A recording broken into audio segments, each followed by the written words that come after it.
안녕하십니까? 소쿨극장의 소리내어 읽거나 눈을 감고 듣기 코너입니다. 요즘은 백성을 두려워하며 하늘로 여기고 공경하는 그런 위정자를 찾기 어렵습니다. 그래서 오늘은 조선의 왕과 선비 중에 백성을 두려워하고 하늘로 여겼던 인물들을 찾아봤습니다. 조사해보니 생각보다 많았고 재미있는 일화도 많이 있었습니다. 가끔 한 꼭지씩 소개해 올리겠습니다. 구독과 좋아요, 그리고 알람 설정 부탁드립니다. 재미있고도 좋은 글로 보답하겠습니다. 조선 19대 임금 숙종이 정월 대보름날 밤에 신하들을 불러 같이 식사하다가 말했다. 오늘 밤에는 눈바람이 몰아쳐서 매우 추우니 남촌의 선비 중에는 추위와 굶주림에 시달리는 집이 많을 것 같구나. 그런 다음 환관에게 보자기로 싼 약방꾸러미 10개를 가져오게 한 다음에 이를 애기에게 주며 분부했다. 남산 꼴마을로 가서 빈궁한 집을 두루 둘러보고 추위와 굶주림이 심한 사람이 있거든 이 물건을 전해주라. 당시 대궐의 약반은 요즘 말로 하면 약밥이다. 먼저 물에 불린 찹쌀을 시루에 찐 뒤 그것을 꿀, 참기름, 대추 등을 쪄서 거른 것과 섞고 다시 간장, 밤, 계피, 꽃감 그리고 잣 등을 넣어서 시루에 쪄서 만들었는데 영양 만점으로 특히 허약자에게 좋은 음식이었다. 애개가 왕명을 받들고 남산골 궁합마을을 찾아다니며 가난한 집을 찾아서는 약반을 주다가 묵동에 이르렀을 때는 하나가 남았다. 마침 후미진 곳에 집이 하나 있었는데 처마 한쪽은 이미 반쯤 허물어졌으며 뜰에는 눈이 가득히 쌓였고 고요하여 사람의 자취도 없었다. 그가 창밖에서 귀를 기울이니 방 안에서 작은 신음이 들렸다. 가만히 들으니 한 노파가 다 죽어가는 목소리로 말했다.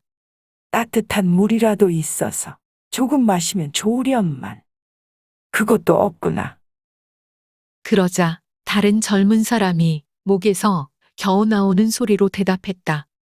차가운 온돌에 불길이 끊긴 지 벌써 사흘이 지났습니다. 나무가 없으니 물을 끓일 수도 없는 데다 비록 따뜻한 물을 마신다고 한들 우리가 어찌 살아날 수 있겠습니까? 애기는 이 말을 듣고 그 가족이 추위와 굶주림이 가장 심한 사람임을 알고는 곧 그 약반 꾸러미를 창밖에서 방 안으로 던져 넣으며 혼자 소리로 말했다. 이것이면 꼭 살아날 수 있으리라. 그리고는 돌아와서 사실 그대로 임금에게 복명했다. 그로부터 몇 해가 지났다. 정월 대보름날 밤에 임금은 예전처럼 신하들과 식사하며 말했다.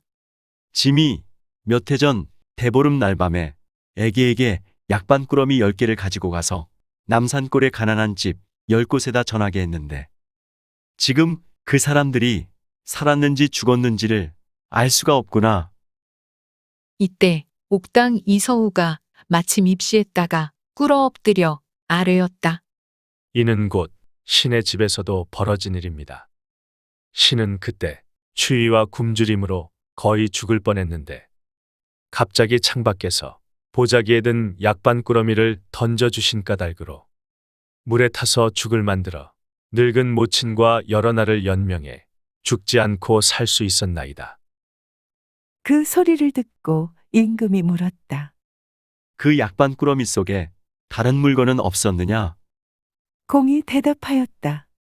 그 속에 은자 2덩어리가 있었나이다. 임금이 말하였다. 그것이면 좋기 한 가정의 재산은 될 텐데. 신은 그것이 어디서 왔는지를 모르는 까닭으로 주인을 찾아주기 위하여 지금까지 그대로 보자기 속에 놔두었나이다. 임금이 가져오라고 명령하고 살펴보니 과연 은자에 있는 표시가 지난날 한 것과 같았다. 임금이 감탄하며 말했다. 너는 과연 청렴결백한 선비로구나. 이로부터 임금은 그를 어진 선비로 청해하고 특별히 발탁해 벼슬이 악영에 이르렀다. 공은 호를 송곡이라 부르는데 남인 가운데서 시문으로 세상에 유명하였다. 비슷한 시대에 조선의 제21대 국왕 영조는 19대 국왕 숙종과 인현왕후를 모시는 몸종이자 궁녀의 옷을 빨던 무수리 출신이었던 숙빈 최씨 사이에서 차남으로 태어났다. 그 시절에 부재학으로 있던 이병태는 평소 청빈하다고 세상에 알려져 있었다. 영조가 설을 맞이하여 종묘에 배례를 올리려 갈 때 이공은 시신으로 그 반열에 참가하였는데 걸어서 따라갔다. 이것을 본 왕이 짐짓 모른 채 하고는 좌우 신하들에게 물었다. 저기 걸어서 가는 사람은 누구인고? 가까운 곳에 있던 신하가 대답했다.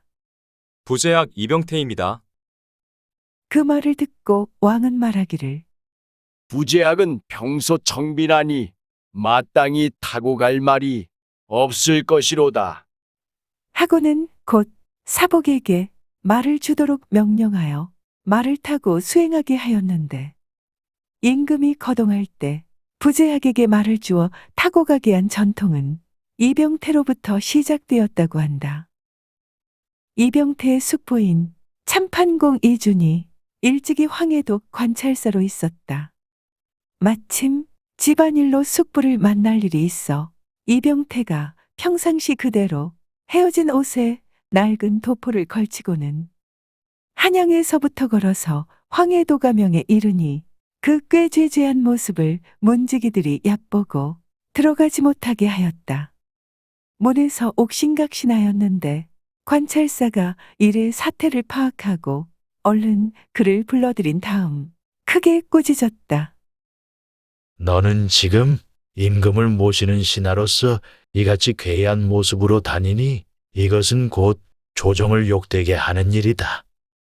그런 다음 새 옷을 주어 바꿔 입게 하니 감히 숙부의 명령에 따르지 않을 수 없어 억지로 그것을 입고 있다가 한양으로 돌아오는 날에는 그 옷을 가명의 책방에 벗어놓고 곧 평소 입던 낡은 옷으로 갈아입었다.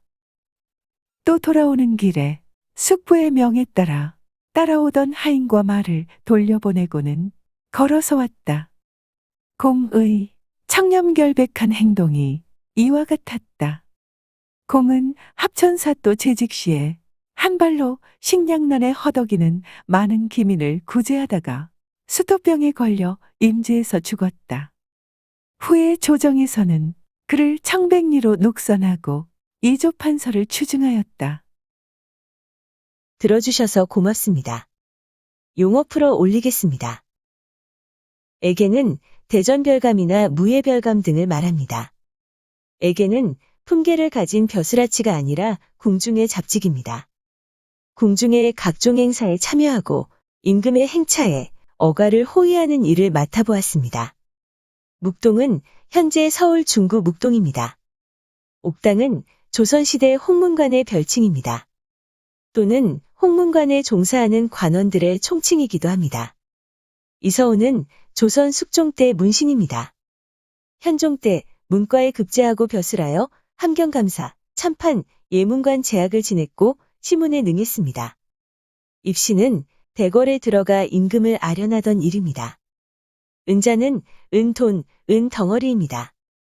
악영은 참판 벼슬의 별칭입니다. 육조의 참판은 육조판서 밑에 있는 벼슬입니다. 무수리는 계집종입니다. 조선시대에 궁중에서 청소 따위의 잔심부름을 담당하던 계집종의 별칭입니다. 사복은 사복시의 준말입니다.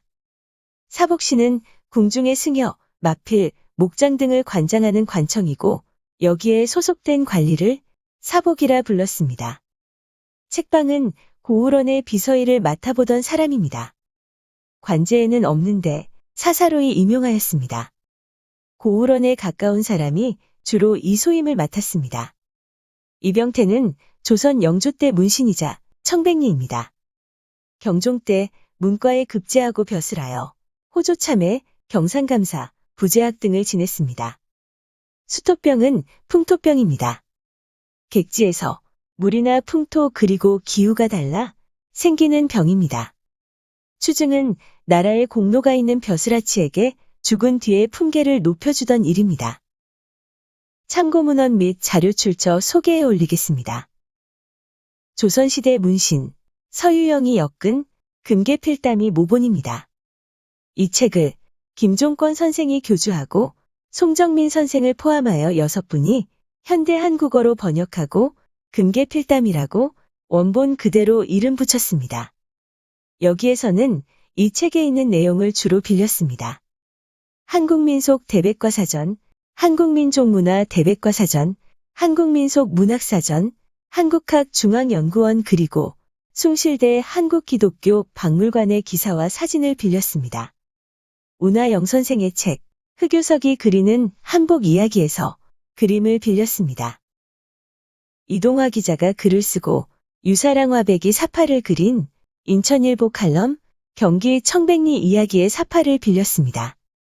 이동화 기자가 글을 쓰고 유사랑화백이 사파를 그린 인천일보 칼럼 경기 청백리의 현대적 계승과 콘텐츠 활용에 사파를 하나 더 빌렸습니다.